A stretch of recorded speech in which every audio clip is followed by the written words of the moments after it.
C'est un joyau du XIIe siècle. La chasse émaillée de Saint-Étienne, le plus vieux reliquaire roman du Limousin. Un trésor inestimable, protégé en l'église de Gimel par un dispositif de haute sécurité. C'est un véritable bunker, si je puis dire, avec des vitrines sécurisées. On est sous une protection d'alarme constante, vidéo. Donc on peut dire que maintenant, la chasse est inviolable. Le maire de Gimel parle d'expérience. Porte de l'église fracturée, vitres brisées à la masse. En juillet 91, la chasse est dérobée. Ce casse fait l'ouverture du JT de FR3 Limousin.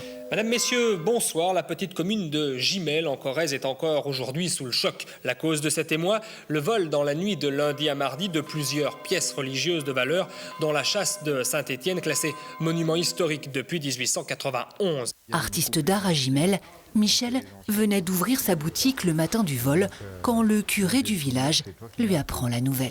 Il est arrivé bouleversé en disant « Hé pauvre, il m'en arrive une belle !»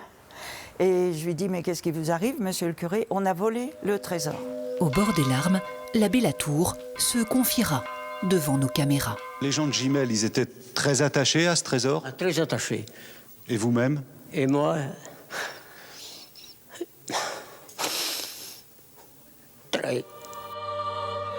Un an plus tard, miracle, la chasse est localisée en Italie chez un receleur à Bologne.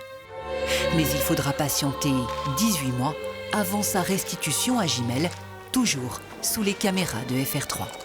Il y avait non seulement cette joie de retrouver un des joyaux de la commune, mais aussi le fait de clôturer cette histoire, cette malheureuse histoire qui avait, c'est vrai, soulevé beaucoup d'interrogations, il faut bien le dire, et beaucoup de tristesse.